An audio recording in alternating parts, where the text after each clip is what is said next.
Hey, welcome to Noah Guy Bicycles, hanging out with a guy literally live in the shop. I figured I'd give this a go. I got a repair in for some chain wax service and some other little things I'm going to kind of check over while the bike is here. And this individual has bought some extra chains. So I figured, hey, what a great opportunity to try a little live segment here of Inside the Garage. Yes, have you seen my show before? Hey, I'm a Noah Guy Bicycles. I have a garage shop, and this is what I do. I do service. I also refurbish bikes, and I have a plethora of detailing, waxing, tune-up videos as well, which will be listed in the description below. Please join me. Sit back, relax, watch me do all the work. And this guy is a giant Revolt. It's a newer model. This cat has been doing a lot of riding. Got into Colorado a few months ago and wanted to try out the wax chains. They have a buddy that actually does a lot of wax chains and definitely got talked into doing it. And lo and behold, here we are. So I'm going to be waxing actually 4 chains and 2 cassettes, and also putting it back together on this one and running through it. So I'm going to go through my tips and tricks of how I wax chains, and the pre-cleaning is the most important. You want to know the new or used chains completely clean as possible. So I'll be going over the tools here in just a moment, and going to do a dual perspective if it works. And hopefully this will go out without a hitch. Of course, live does not ever go off without a hitch, or 2 or 3 or 4 or 5. And you'll probably see my daughter pop in once in a while asking for either food or going to play with somebody. Today, actually, she's off from school. School's off, so you know, I get to do this with childbearing in mind. Anyway, let's flip screens. Try this out.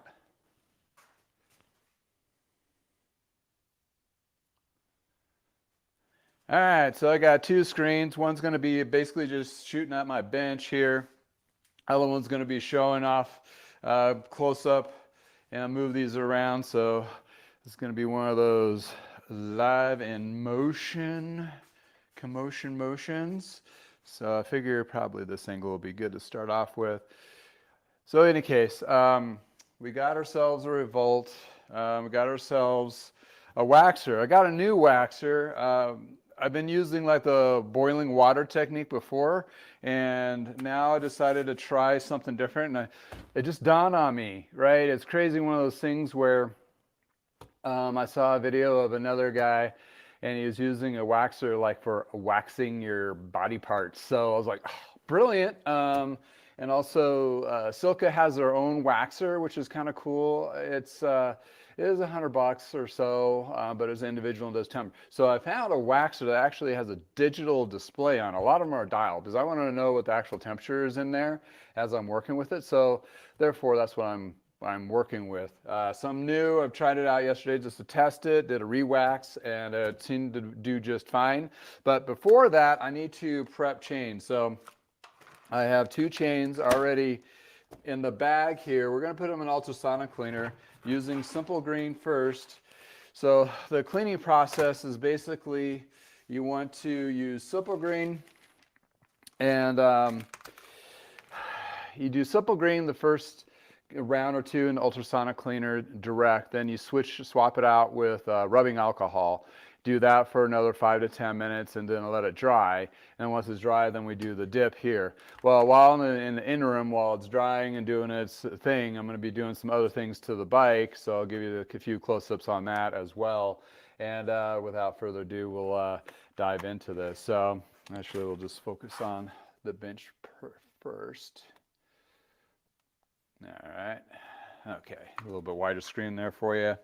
So this individual did chains, got new chains. These are the KMC chains. And what I like to do is I personally like to put the power link, quick link, or whatever link in there. Some people have an issue with that because, oh, wear them out or whatever. My preference is waxing it with them on. Reason being is it already kind of pushes that wax through, so for the customer it's not hard to re-wax or reinstall. They have to take it apart anyway to do the installation, because with a new chain you will need you will need to cut it to the appropriate length. So each chain, all the chains have a little bit longer, different lengths, right?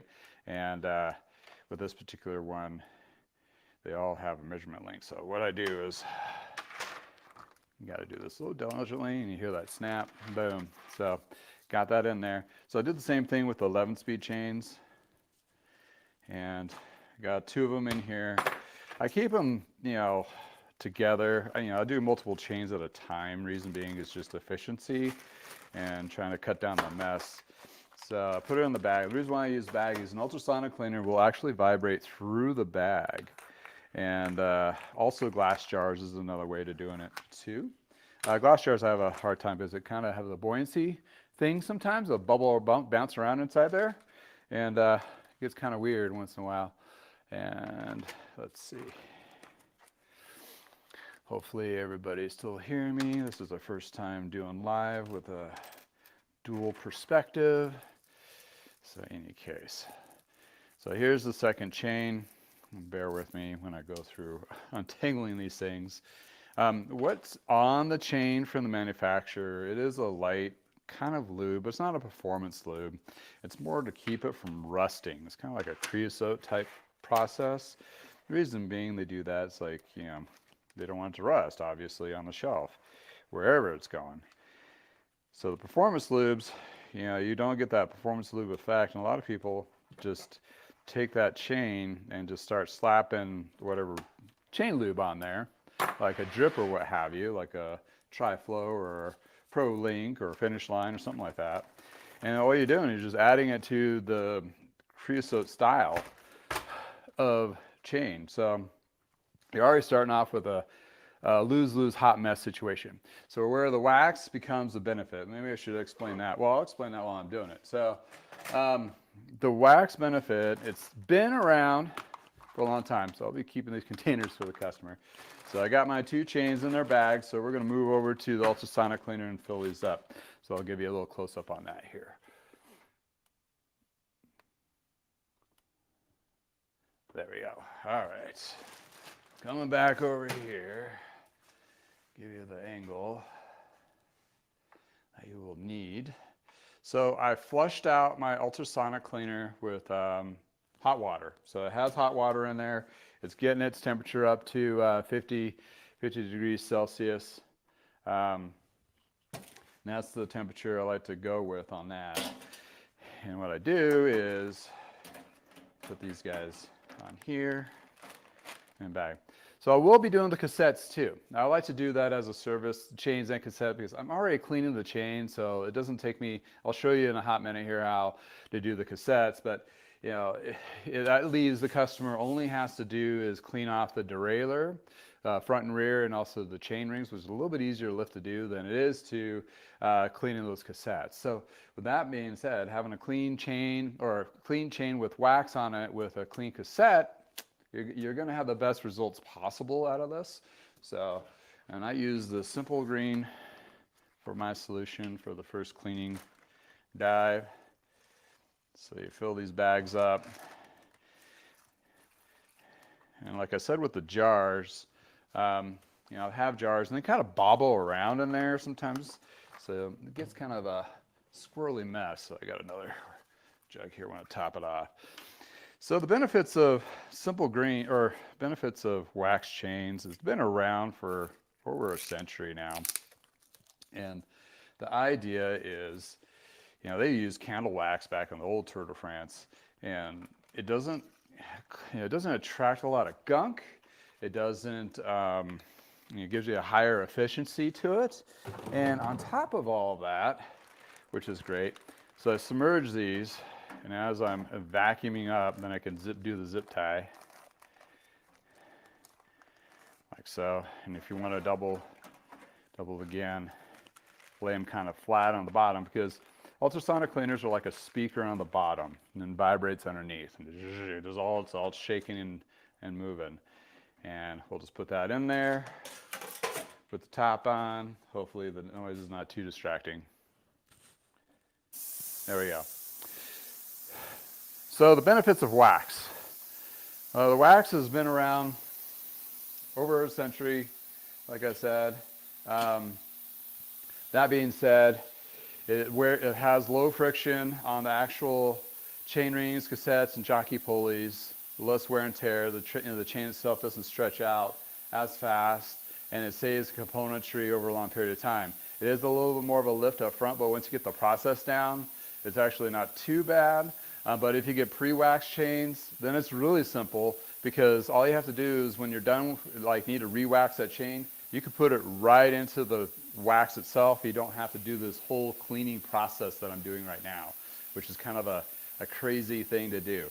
So if it's pre-waxed and your drivetrain, like the derailleurs and the cassette and everything else, is fairly clean, throwing a new wax chain on there and re-waxing every 300 to 500 miles for a road, maybe a little less for mountains. All depends what kind of contaminants and so forth. Zero Friction has excellent ratings on waxes and drift lubes and all that. They do all the testing there in England, and there's also an outfit, I have to look them up again, but there's an outfit in Australia that tests wear and tear on parts. And they did a wax series too, where show the very minimal low wear on actual parts. So it is a pretty good benefit, as in saving your componentry long term. But here's the beautiful part of it is, first, you're not going to get all this like blackness on your hands. Oh, where to go? This is a chain that I switched out for a customer, and this is the nastiness that I had to deal with. This chain stretched, so we're not going to be reusing that. And this is a little bit of the chain wax to splice it to the appropriate size. So with that chain that's waxed, it's very stiff at first. And once you get through that first 5 miles of riding, it'll start shedding and breaking down, flaking off that wax. And it gets to like the super smooth, silky, quick shifting. They say it lowers wattage and all that. There's a few insights and stuff like that on that. But in any case, a lot of benefits to it. And once you go into the wax, it's really hard to not do the wax or like, And what's also really nice about Super Silca, the secret Silca wax, is they make a liquid version. That sounds like a kind of big old promo, but this is what tested really well. But they have a liquid version of it. It's the same thing, tungsten disulfide and basically the what do they call it, the paraffin wax. Well, they make a liquid version of this, which is exactly the same thing that is in the hot wax, which is this guy here, which you melt down. And this is just a liquid version emulsified with like 10% water or something like that. Silca has a video of that, which is kind of cool. You take a clean chain and you drip each link, and that puts you about 9% wax rate. You do it a process again that reduces that 10% to, I think, 7% or something like that. And then when you get down to, I'm not good with the math on this one, then you do it a third time, that reduces down to like 98%. So you almost pretty much could wax your chain by just a dry drip, doing that version of it, then let it sit overnight kind of thing. But nothing really replaces the heating element and penetration and seeping into all those little micropores. So, but here's the thing.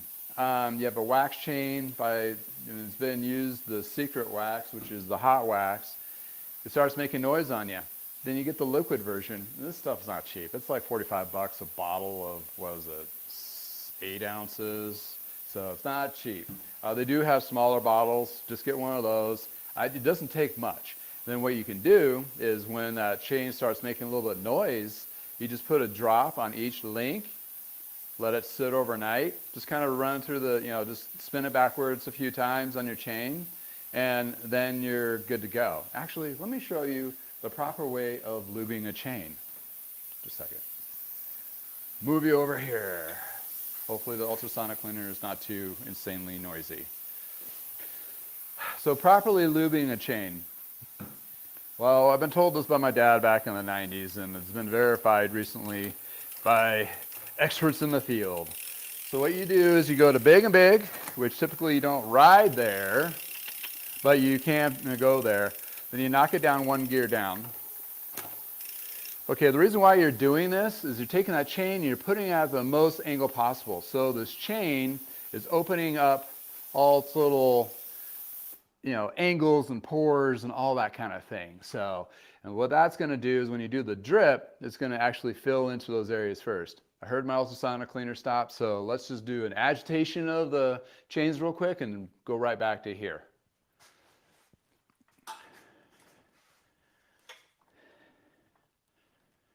Sorry for the earthquake. So that's the first 5 minutes. I'll do 10 minutes. And on dirty chains, like used chains, you might want to go another 5 minutes longer, like 15 minutes with the simple green direct. But with new, it's going to cut through whatever's on there. Kind of flip them over, agitate them, put them back in, and do another 5 minutes. All right, where were we? Okay, so we have the chain angle here, right? So you take your lube. I'm not going to lube this one. This one's the toast chain. It's stretched out. We're going to be replacing it with the 10 or 11 speed. But what you're going to do is aim for each link roller in the middle. Reason why you're aiming for the middle link, I can't find my sample. There it is. That middle roller right there is what you're aiming for. What that's going to do is going to push that lube through and out. And if you're re-waxing by using the drip waxing, you just put a drop on each roller. We'll actually find your power link, so you know where your, or quick link or whatever link you have, which is right there. Start there and just drew a drop on each one and go through, and it's usually like three turns. Don't do a solid stream spray like you do with your regular lubes or wet lubes or Teflon lubes, but with the wax lubes you want to do each drop. Then you want to rotate it like, I don't know, 10 to 15 times. What that does is it's working itself through the derailleurs and so forth. Okay, the difference between wax and regular lube. Wax, you don't need to distribute that lube across the whole drivetrain. Wax just wants to stay on the chain. So then you just leave the bike sit overnight or 3 or 4 hours. And what that does is refresh it and makes that noise go away and you're ready to go. With regular lube, let's do our WD-40. Smells so good. You'll see a video of this later.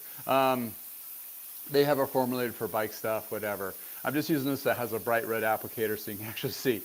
So you put a drop again, or if you're lazy, you can do a steady stream and pedal backwards 3 times. That coats the chain once for your regular standard lube. Then you need to go through and kind of go through all the gears.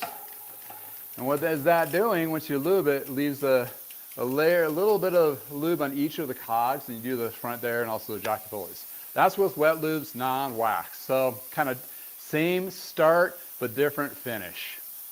And once you're done with, not the wax, but with the drip lubes, this is very important. Once you've gone through all the gears, you take your rag and you wipe off as much as you can to get all that gunkiness off. So that's what you're going to be trying to wipe off that excess. And the idea with the liquid lubes is flushing. It's going to flush. With the wax, it's just kind of resetting the wax in those pores that may have opened up or lost that actual wax connection.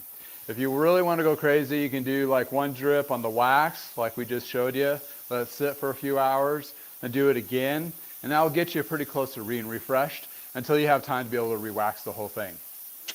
Makes sense? Kinda, right? All right, let's go. Well, I gotta take these wheels, well, one wheel's off, I gotta take this wheel off and pop the cassette. So let's show you how that's all done.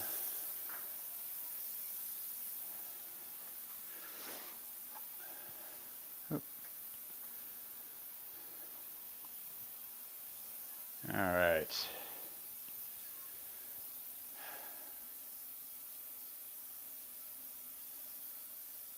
Got a few of you on watching. Thank you for watching and tuning in. Hopefully you pick up a gold nugget here or two. So this gentleman brought me his rear wheel. A lot of people are afraid of taking the cassettes off, which I don't blame them. It's one of those things, like if you don't have the tools, basically you need a chain whip and a cassette ring remover tool. So put the chain whip around the chain. What that is doing is holding the cassette in place. Some other cassettes out there have made different variations of this. So you keep that in mind, but you want to get the proper lock ring tool remover here, and you gotta force it down. I'm using the leverage of the ground. Hold your breath. Oh man, that's tight. Okay. You'll hear that ratchet. That loosens up that lock ring. Okay, the chain whip's job is done. You won't need that again to reinstall, just when you take it off.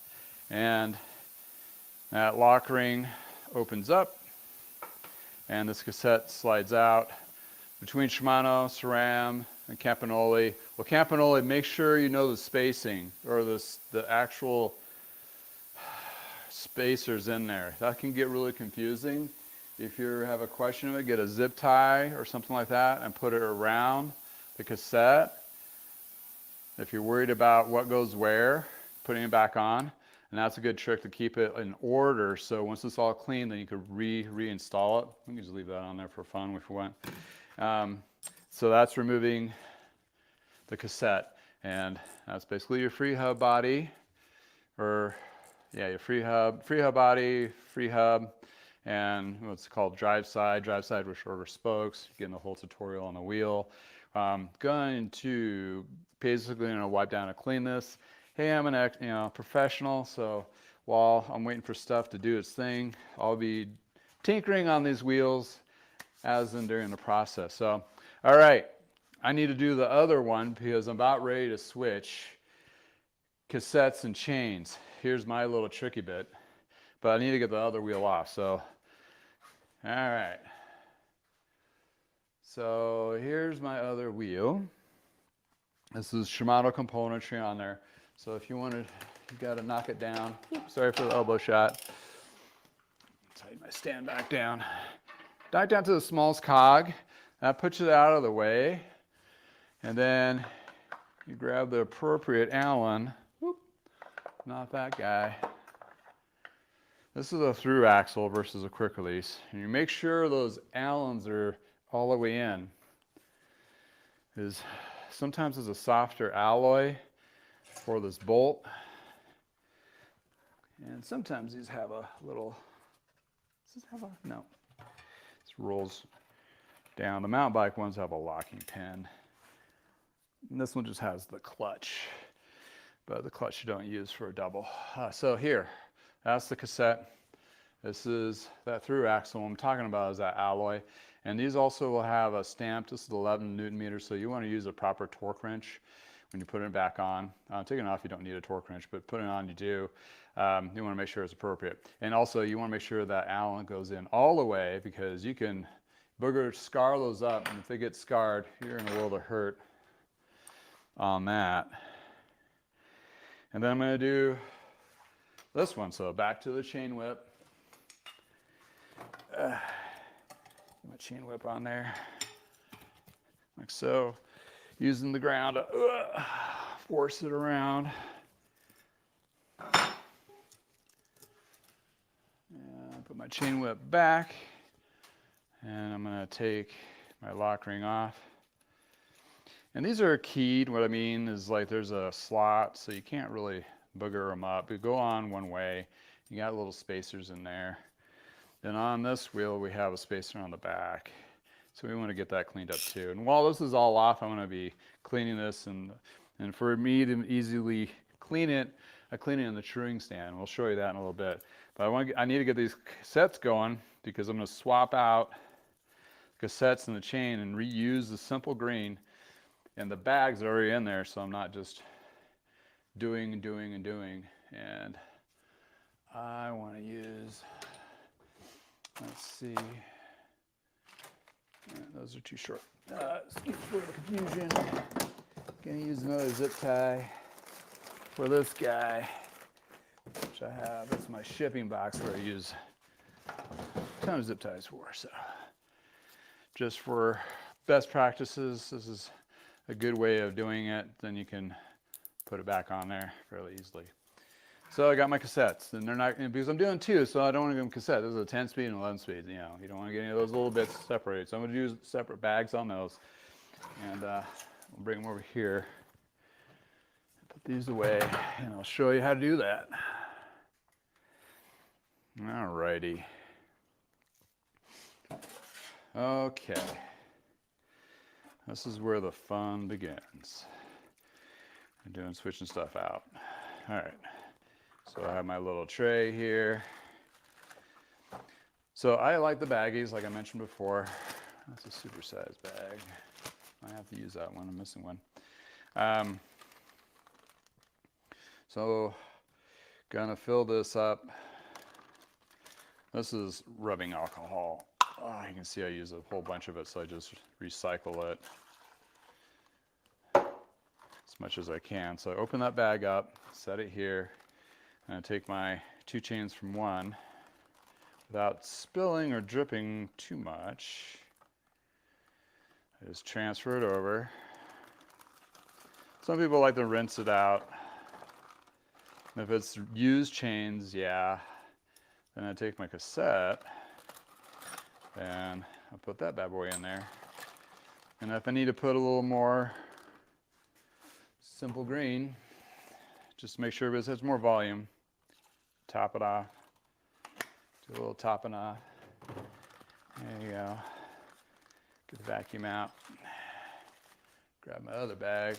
I ran out of smaller bags. Actually, 1 second. I do have another bag hidden away over here.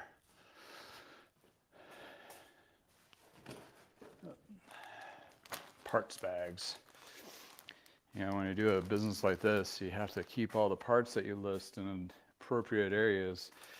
Number them so I know where everything goes. In any case, sidebar. Whoop. Get some rubbing alcohol in there. Set that aside. That's why I do it in a tray, so my mess is somewhat contained. Take my other 2 chains, which I can feel they're pretty clean. That whatever that stickiness that was on there from the packing for shipping is definitely.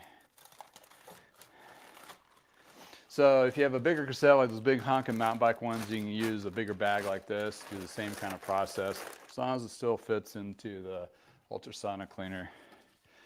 Top off that cassette because it's a little bit bigger.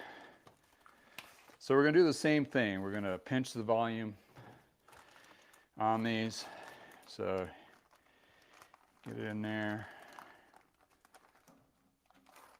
So you basically try to pull out as much air as possible on those.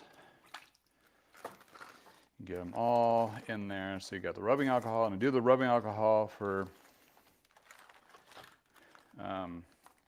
2 5-minute cycles. This is a preset for 5 minutes. You can adjust that. But I like to agitate them. And then we're going to go here, get the cassettes close, get the chains in there. Since the cassettes have been used, they may take a little bit more.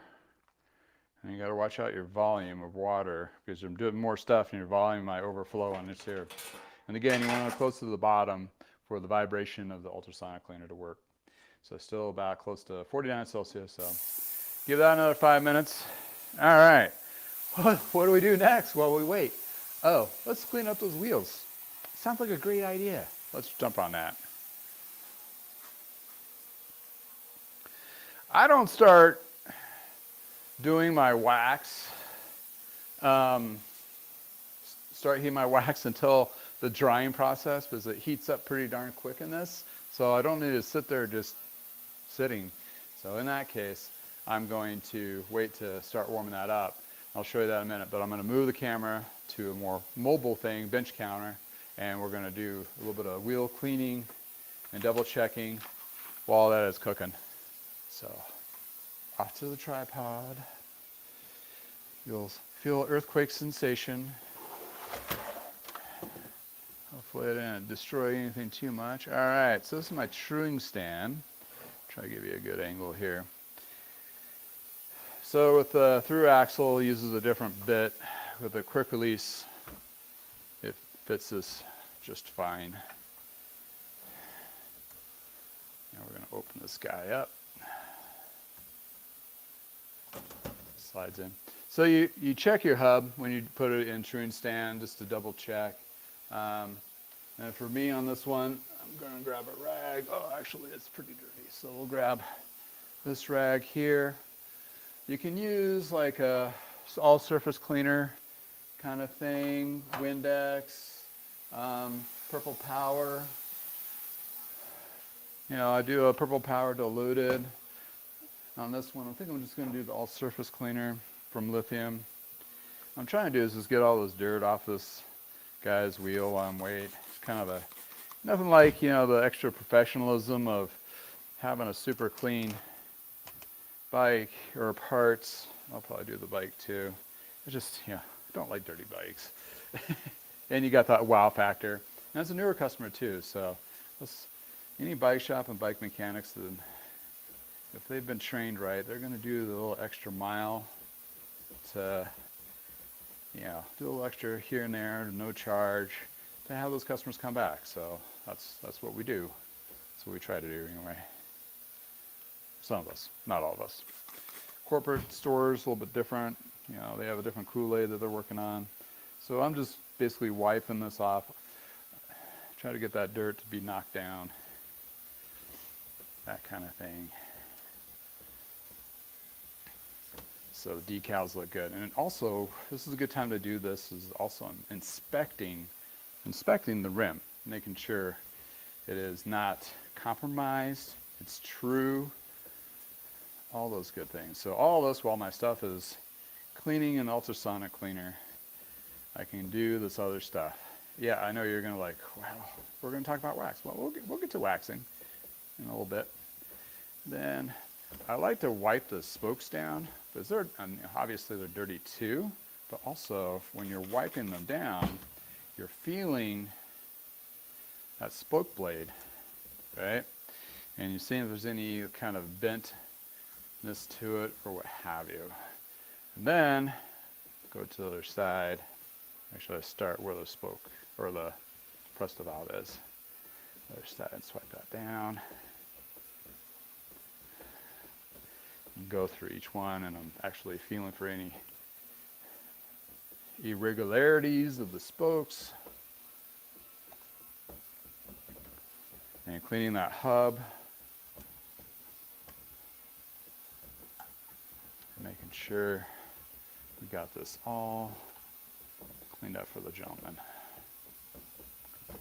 Typically I put this in the shop sink and run through it. And if you had, like another one's going to be a disc brake, you want to use rubbing alcohol to clean the rotor, and also have a rotor tool here to ensure that it's straight, not rubbing. He did mention he's had some rubbing, so I told him I was going to look into that. So for extra something, well, what you can do is there's like I use a polisher called Color Crush. This has nice polishing agent to it. You can also ceramic your rims too. Just kinds of protects the decals. And you can use other kind of wax styles and things like that. But then you just kind of floss it through. And, oh, sounds like my ultrasonic cleaner is done its 5-minute cycle. So we'll find a good stopping here, and we'll move back over to the tank. There you go. All right, so we're just going to agitate it because we only have 5 minutes in. So we're going to pull this up, flip the bags of chains over and agitate them. Then with the cassettes, you can see they're just starting to get that simple green, like dirty, right?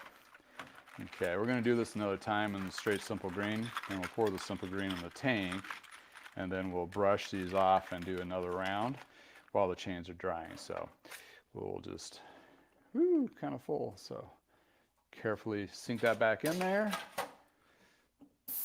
There we go. Back to truing the wheel, or cleaning it at this point. So we're, get that drips off of me. So Color Crush from lithium. You can use other ones. What this does is just, gives me another wave of going through those spoke nipple rims, eyelets, and all that, and making sure I'm not seeing any kind of cracks or damage of any of that nature, that kind of thing. And I have a window right here, so I have a lot of natural light coming in, which is nice to see. And then wipe down the spokes again. And this is where, you know, I'm truing the wheel. I'll be using the spoke wrench. I'll double check it here for the guy while I'm working on it anyway. So for me, this is not extra charge. I'm just gonna give it a little extra leveling while I'm waiting. And if I was doing this non-focused, I'd probably be working on a separate bike while doing this part of it, but I figured I'd feature his stuff. Then, for some extra love, this is where you can put some Armor All or tire treatment or dressing, all that. Because we're in Colorado, it's pretty arid here, and it's kind of good to put something on your tires periodically to keep them from dry rotting. And there's that. And then here's the last bit. Just a second here. Oh, where is it? Oh, here's the trick. Take a rag, straight rubbing alcohol, put on a rag. If you're waxing or treating or anything on your rim, you want to clean that braking surface. And this will break down a ceramic or whatever that you just put on there, because you want to clean braking surface so you're not, you know, sliding through that stoplight or not stopping at the bottom of that hill. So clean the rim, clean the tire, put some treatment on the tire, clean the braking surface, and double check the rim. Yeah, it's just a little off, so we'll just quarter turn this so it fits through the truing. Just a little touch up, because rim brakes are very important to have a true wheel. Reason being is that's your braking surface. You don't want that thing to be bopping around. So the wheel's been cleaned and prepped and ready to go. So all we need to do is throw a clean cassette on it. All right, so what's next? Well, we're going to just start getting ready of hanging these chains. And what we're doing here is what I found, this kind of hook, same width, fits around. So I got 4 chains, so I have, this is a bent up spoke. I use these on my other waxing process.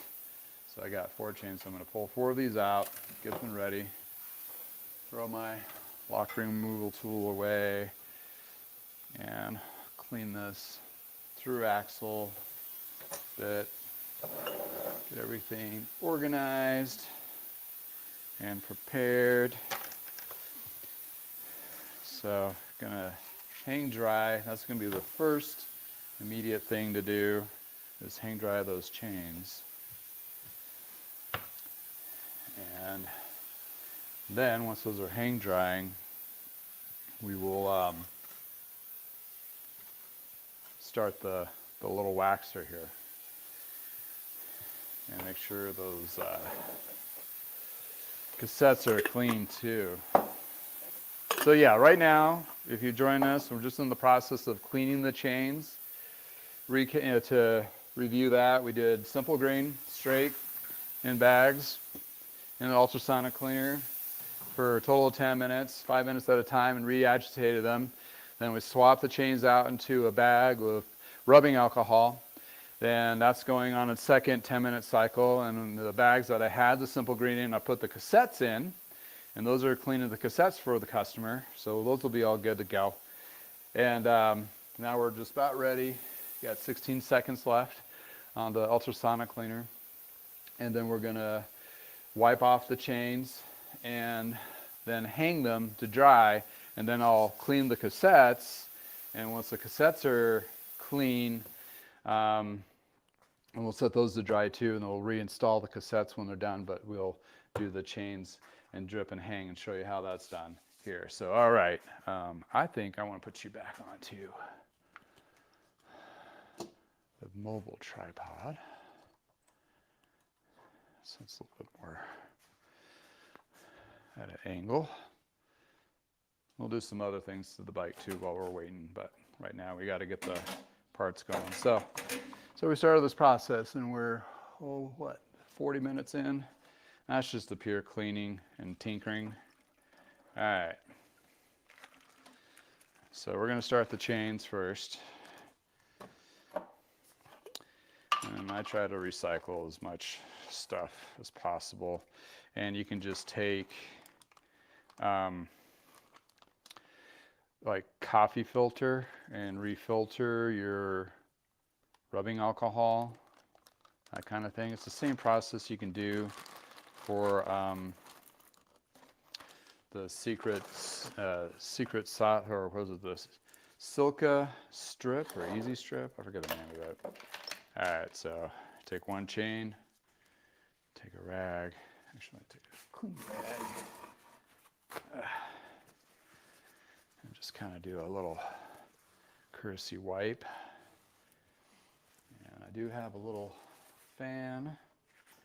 Get a little fan going here. So I'm not getting totally high on rubbing alcohol. Just kidding.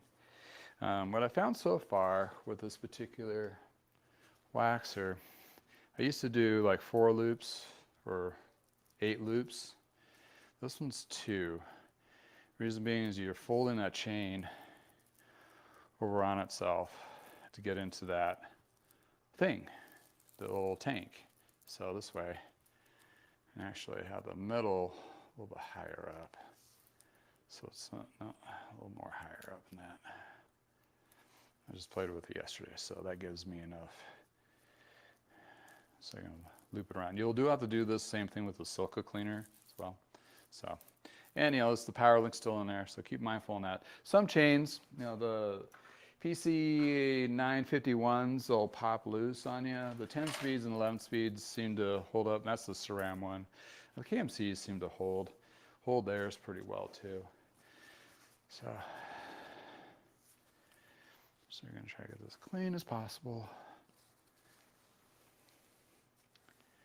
And then they just need to dry.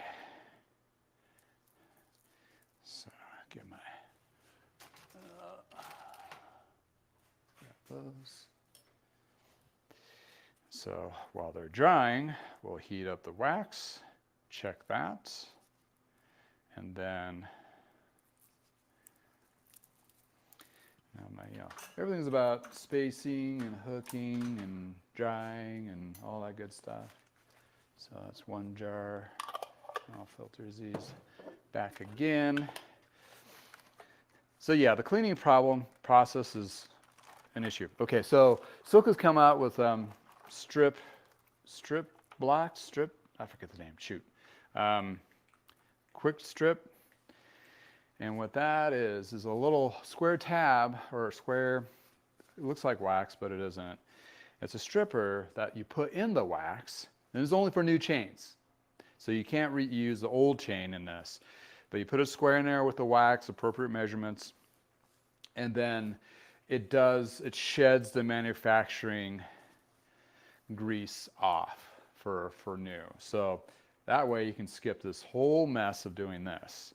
But I'm not sure if they only tested Shimano chains, SRAM chains, KMC chains. So that's a good question you might want to ask them. I haven't had a chance yet myself of those strips, squares. Do they work on any chain pre-packaging kind of thing? So not sure. But that's a quick, easy way of doing it. Or they do have their stripper, which is very expensive, which I haven't looked at how much the strip squares cost, but I'm sure they're probably expensive too. But if you have an ultrasonic cleaner, you can clean these. It's like a little maze. You can clean these in a sense. Did I get it on there? Whatever. Okay, now, which way? Which way? This way. Am I going to have to unhook this? Twisted. I may have. This is like a puzzle. Okay, sorry, you're watching me do a puzzle now. Okay, you get frustrated with the puzzle, I'll just unhook the quick link. In any case, you can, might be a good way to go on new chains. And it's pretty much best practices to do new chains anyway. To start off with this whole waxing situation. And that way you're not recontaminated. But if you had a new chain that you just put on there kind of thing, then you're like, I just put it on there, that kind of deal, then yeah, then you'll have to do the whole cleaning process. Well, they have a quick strip, which is the liquid. There's a video that they have. You can reuse it, kind of deal. And you use a coffee filter on that to clean out. Same thing you do with the rubbing alcohol here. Just use a coffee filter to clean it out. So this is boop, boop, boop. Yeah, sorry. Usually 1 out of 4 literally does this to me. There we go. Then we're going to hang this guy using my bent up spoke so I can do the dipping and drying. So, all right, so those are going to dry. Cap this off. Okay, we're going to talk about cassettes now. With the cassette, got this dirty, right? And it's starting to look pretty clean in there. And this one too. So I'm going to pour the simple green into the, it's just hot water that was in there originally. So I'm going to put that, because I usually do 1:7 ratio. And you can see how clean that's going on that. Yeah, okay, here's so able to see me. All right, then I do the other one. Inspect it before I dump it out. Make sure, oh, the thing came out, so that's all right. Popped out. Oh no. There we go. So yeah, see how clean that gets it by just being concentrated? I do it one more time in just the water part, then I rinse it with hot water. So got those guys in there. Hit that for another 5 minutes and we'll let those dry. So those are drying, so let's get our wax warmed up. Earthquake! All right. So this is my $30, $40 waxer. It's a 2-part.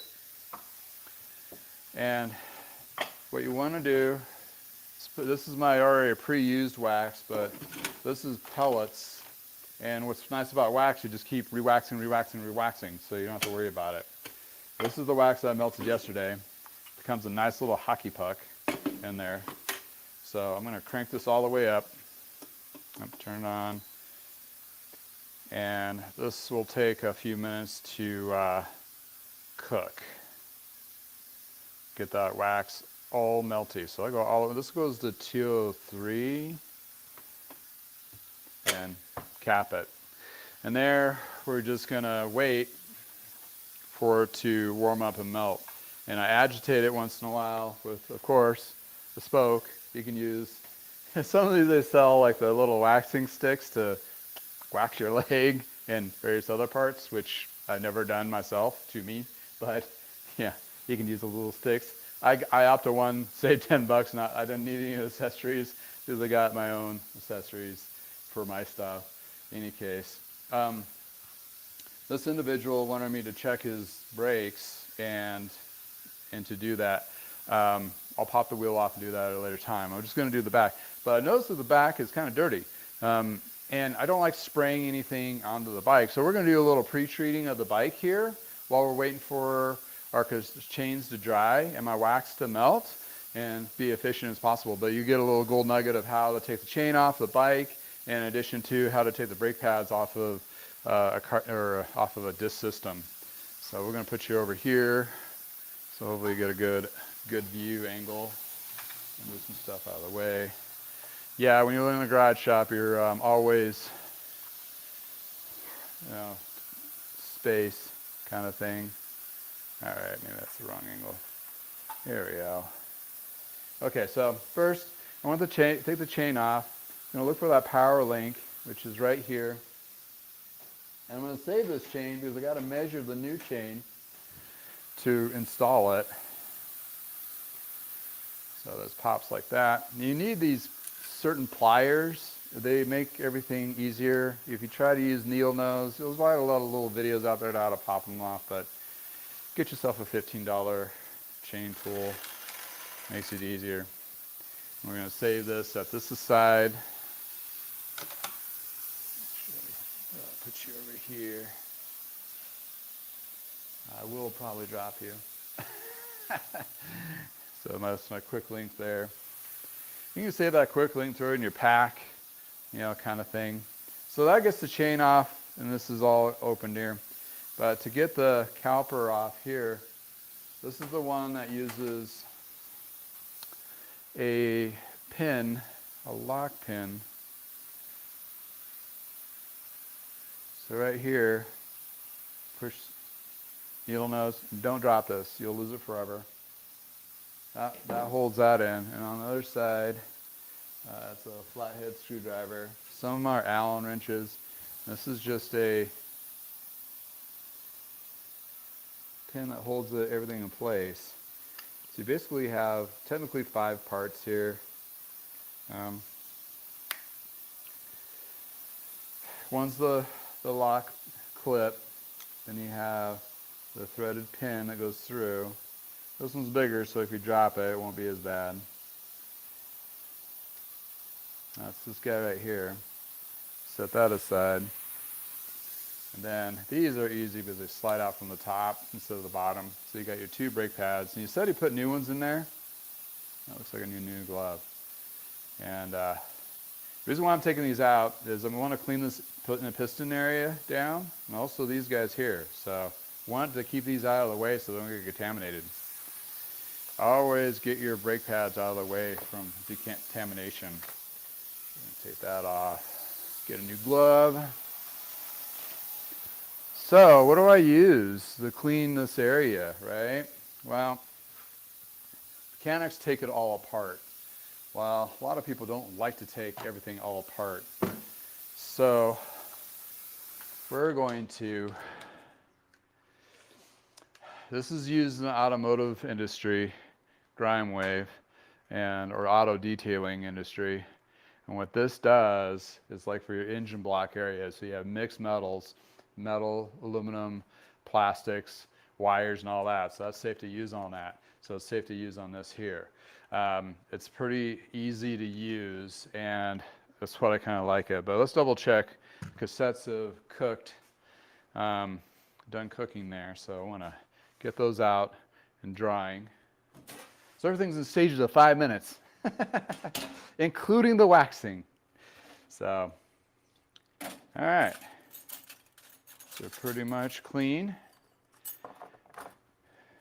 And I'm going to rinse those off, plug my ultrasonic cleaner.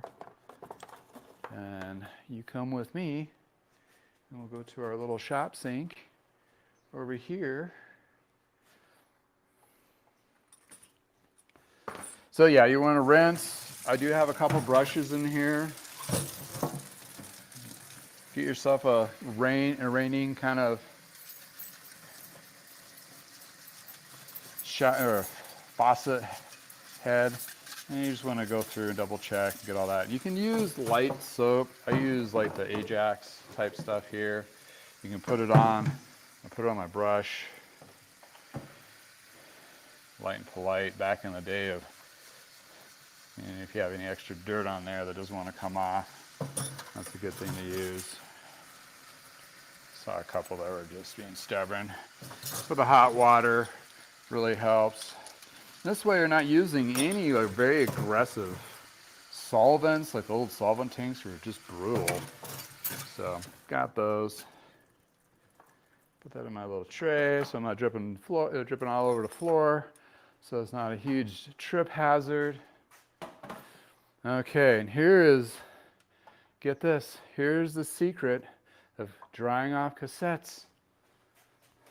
Watch, wait for it. Wait for it. Wait for it. Shake like hell. Ah! I try to shake all the water off as much as possible. I try not to get my chains that are already done. That way you just get the first layer. We are at an arid climate here in Colorado, so it'll dry quite nicely by itself, just sitting there. If you're in an area where it's higher humidity, blow dryer, hand dryer, something, wipe it off, dab it with a rag, that kind of thing. So, all right, so I got my brakes, I got my cassette, my chains are drying. I'm gonna clean this. I'm gonna show you how this is done too. And I'm gonna find myself a little brush. Same brush. And yeah, do this all like in a garage, in a place that you can drip stuff on the floor. Don't do it in your living room because your significant other will definitely yell at you. Get that little brush.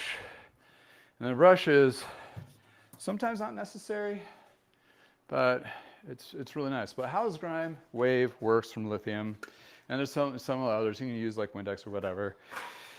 Get my bucket underneath. Basically, spray the area. You want to get the dirt off.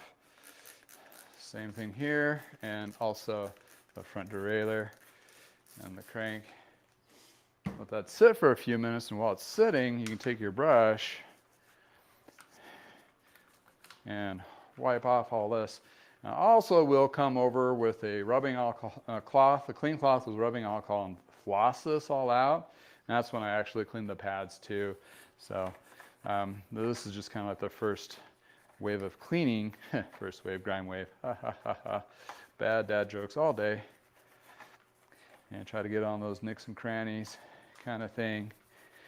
And the idea is you want to have this as clean as possible, right? Before you put that new wax chain. So that's pretty important. Well, here's the beauty of this stuff here is you don't have to use a lot of aggressive, and it just basically uses water to dry off. And I'm looking for another rag. Okay. So just water, straight water mist, nothing high pressure.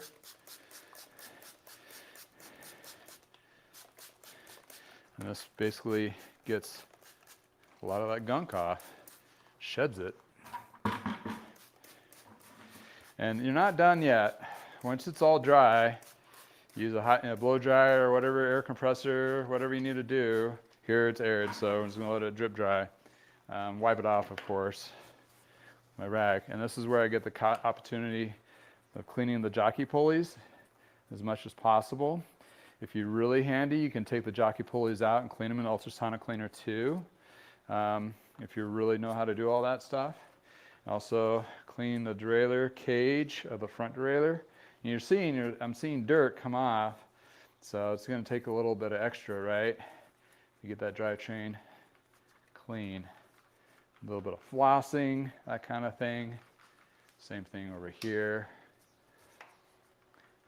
So almost ready. So we're going to check our wax, see where our wax is at right now. See if we're getting melty. But you can see, whoop, see how shiny that is? All clean? Yeah, that's what you want. And then we put drops of lube on all the pivots and the jockey pulleys to help those out. But yeah, let's check our wax, see where we're at there. Whoop. All right.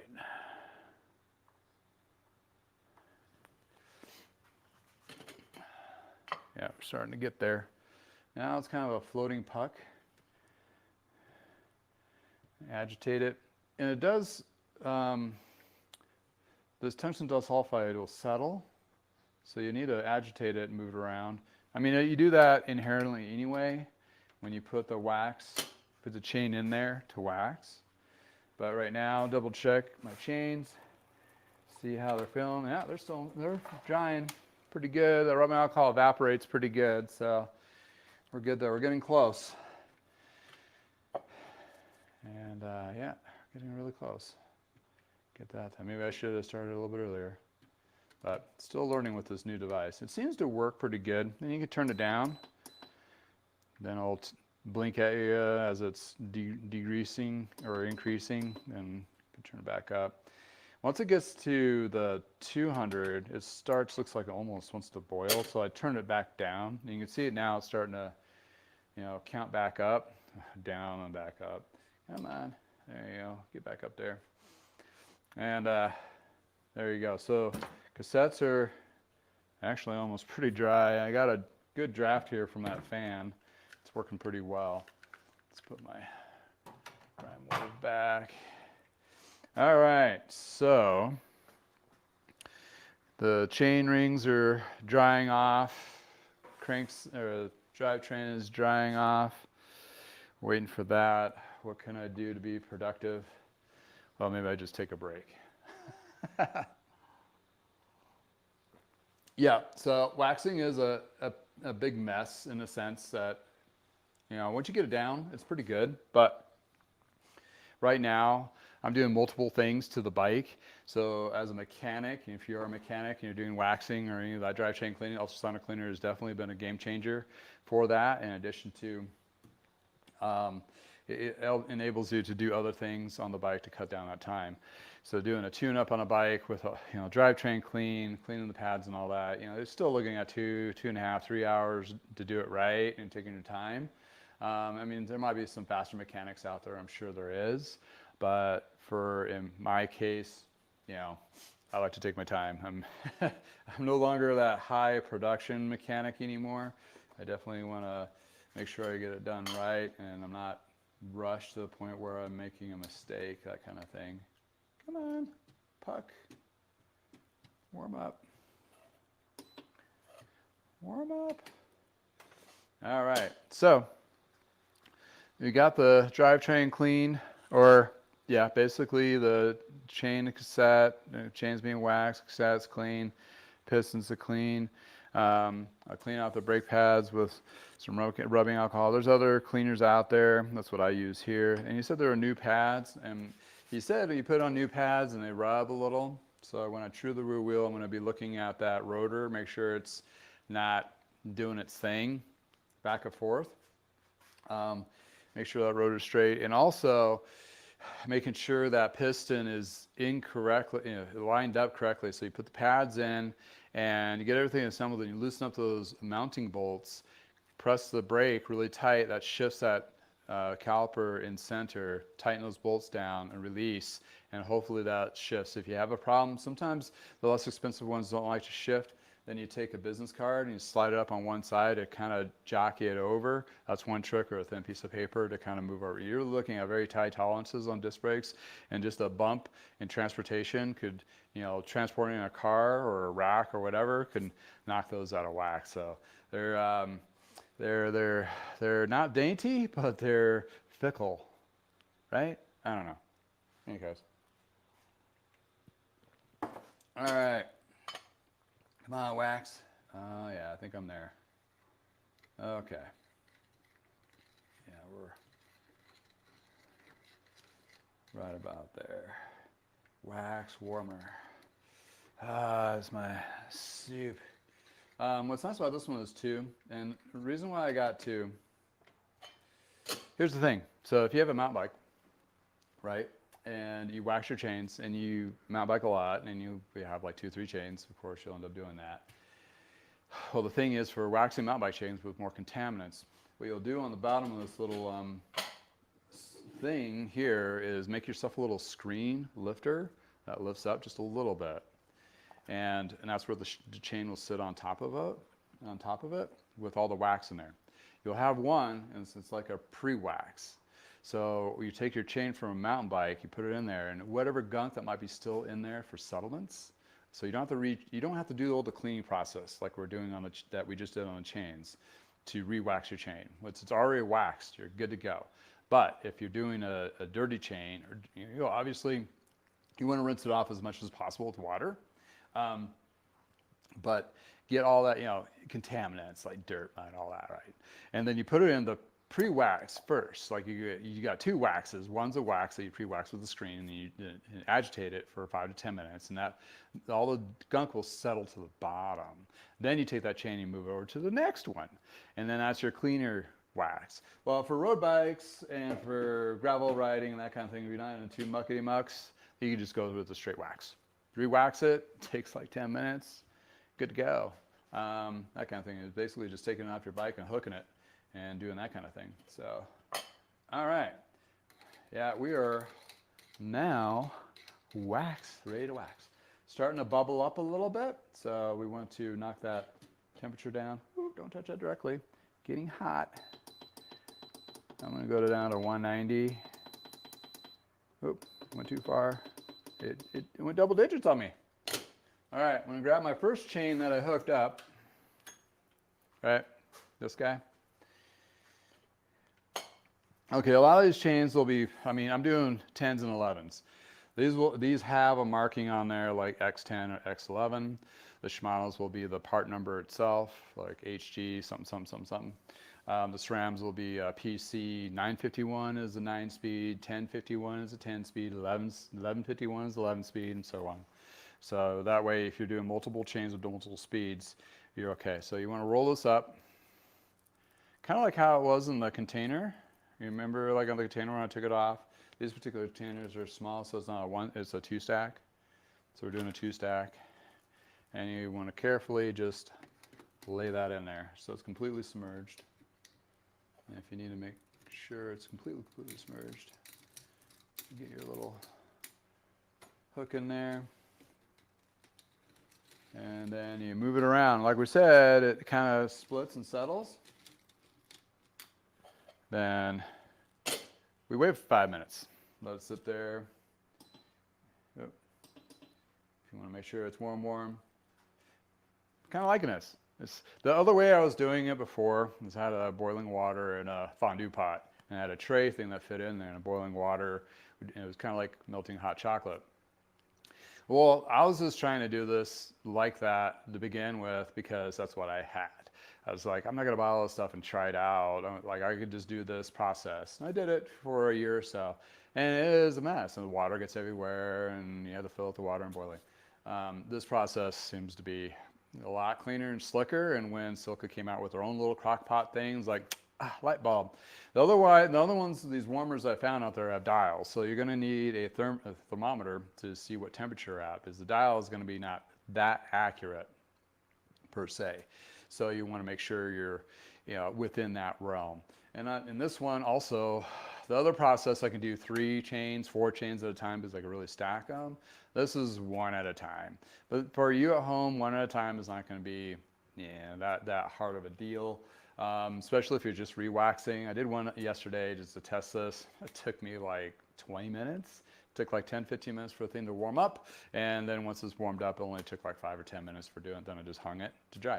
The thing is, you want to make sure you get like a kind of a hanging system. So I got a peg board here with super long pegs to go over, and the reason why you have that is you want to recapture as much as the dripping.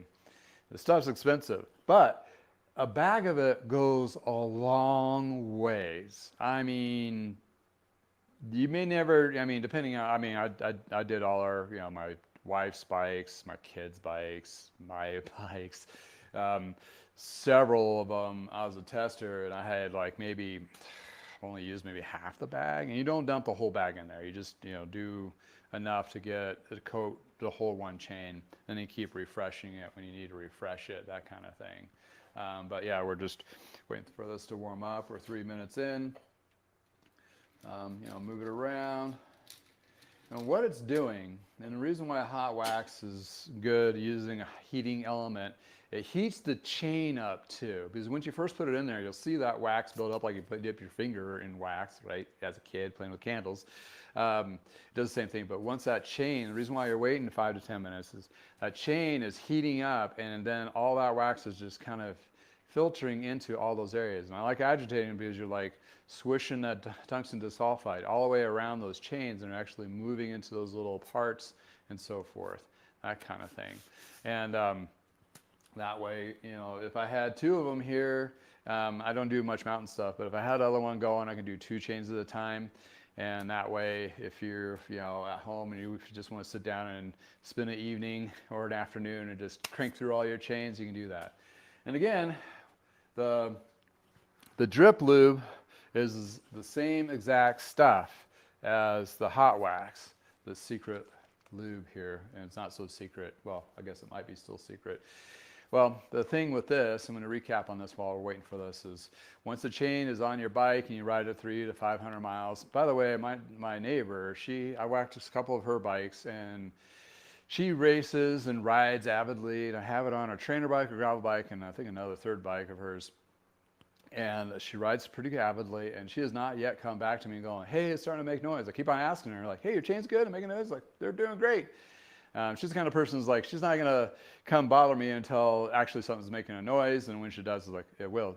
It's been a while, so I'll have to double check and see, but I know she has on her trainer bike in the basement over 500 miles. But keep in mind, on a trainer bike in the basement, the wax will flake inside, so you'll make sure you have the appropriate area to catch that.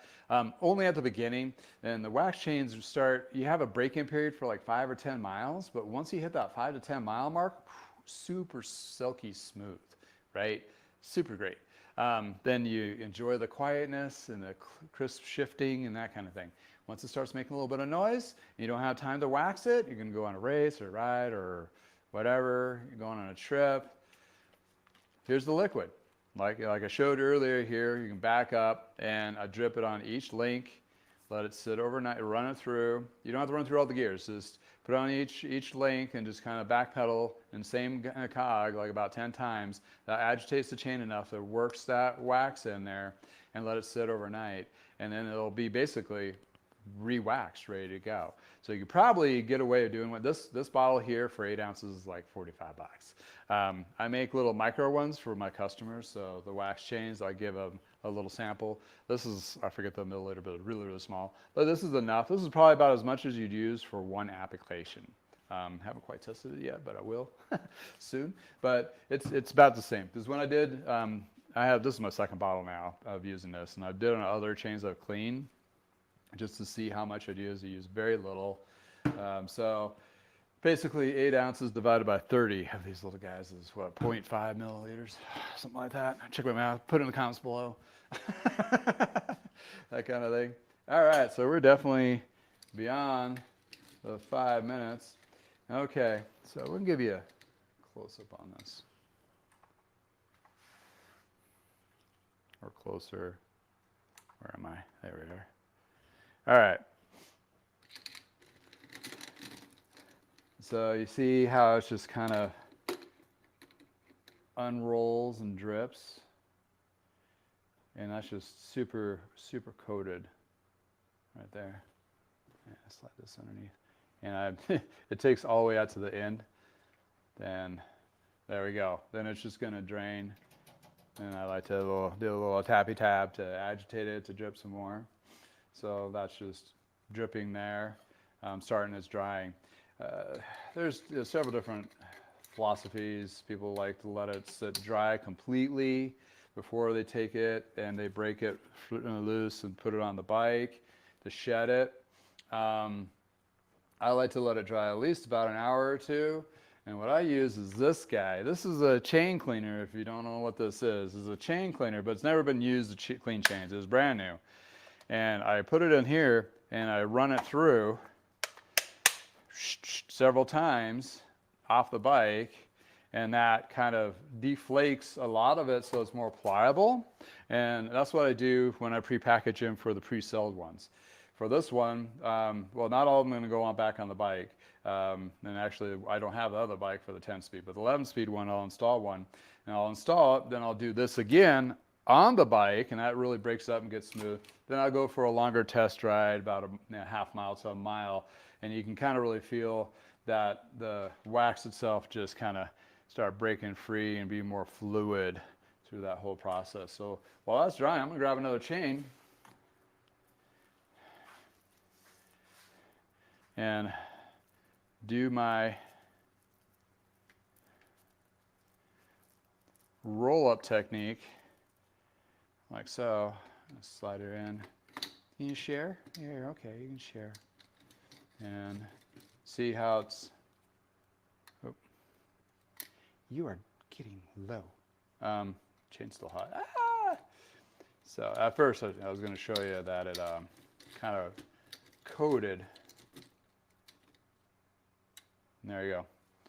And I think that's pretty much done dripping, so I can just shift that to the side, to the back, cap that, good to go. All right, so let me show you. I have one. Let me just show you.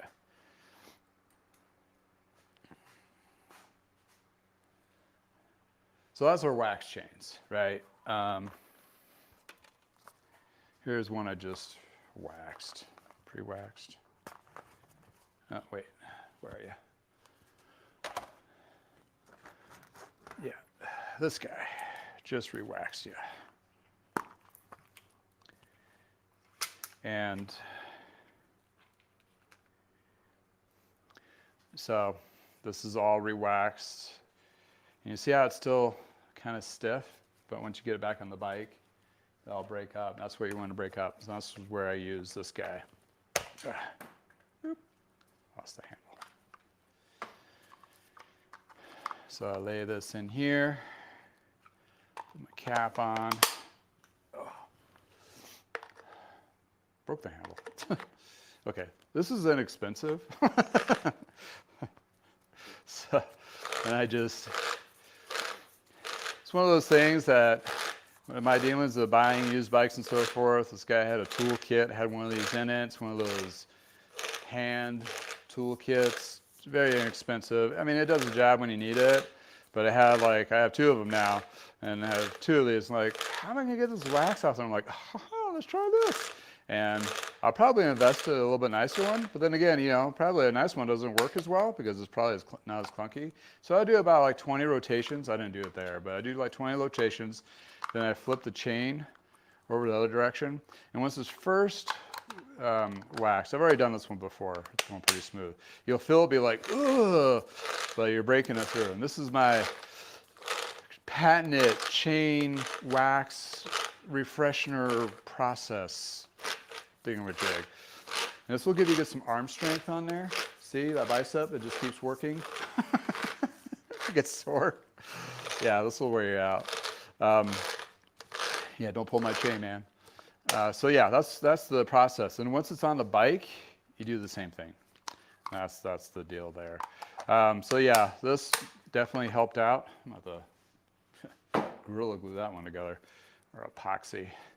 And for the chains that I resell, so I take new chains and pre-wax them, this whole process, and that way they're already pre-waxed for customers on that. And I also have a service. You can buy chains and have them shipped to me directly, or ship them directly if you have a specific chain, and there is a wax process. I do that too, and just send your cassettes. It's all on my website, iknowaguybicycles.com, and then you'll get your chain back, pre-waxed, ready to go. Then all you need to worry about is this stuff if you need to. And once you need to get re-waxed, it's also, I provide that service, plus other shops do too. They do a re-wax service. And that way you can really get it to, do the flow that you want to flow, all that kind of thing. So yeah, daughter just came in. That's why I heard that chunk, checking on me. So yeah, that's the waxing process. Sorry, the letdown. The wax part is a lot faster than the prep part. So that's those strip squares from Silca. You just put that in your wax with this stuff here, which I haven't gotten it yet. I was going to try some and see. But I am already doing ultrasonic cleaner, and I'm doing ultrasonic cleaner to clean cassettes too. Therefore, that's what I do. But yeah, the wax, I lost my train of thought. Yeah, the strips, the strip squares seems like a great idea. I mean, they apparently have a chemical formulated, and it's at a higher temperature. So you might have to do a higher crock pot, like their specific $100 Silca crock pot to do those, to get that higher temperature to activate, basically you're melting off the old, and it probably has a heavier variance. So it's dividing it like water and oil, pushing that older chemical down as keeping the tungsten disulfide and the wax itself up higher, so you can actually penetrate the chain. So that's what I think the basic science behind it is, which is, for personal use, it's probably a game changer if you're buying a couple chains and you're just using the wax already and put that in there. I don't know how many of those you can reuse. That's kind of a thing, it's like, can you reuse it, whatever. Well, it's not too big a deal if you need to refresh it or switch it out, because once it's dry, it becomes a puck, and you tap it, it'll come right out of the container. It'll look like this. This one's broken up, so I can put it back in there. But it'll pop right out, then you can refresh it and like, okay, this is my stripper wax. And this is my regular wax. That, any case. Whoa, whoa, whoa, whoa, whoa, whoa, whoa. Yeah, here we go. So I got 2 more chains to wax. They got to dry anyway before I put them on there.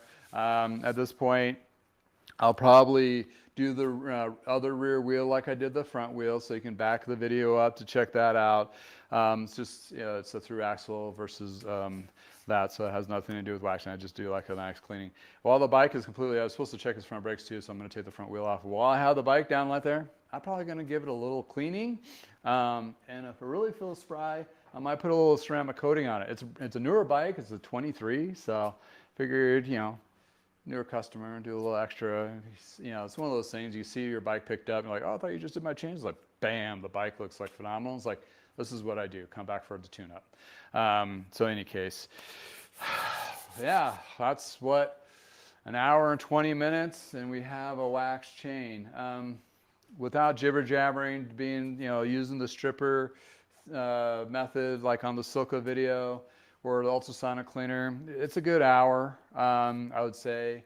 You know, for me, just, you know, jibber jabbering and so forth, it's probably made it a little longer. It's, you know, it's one of those things. But to re-wax, again, this is just a straight wax. You know, the strip squares work. They're going to definitely cut this whole cleaning process down to maybe 10 to 15 minutes.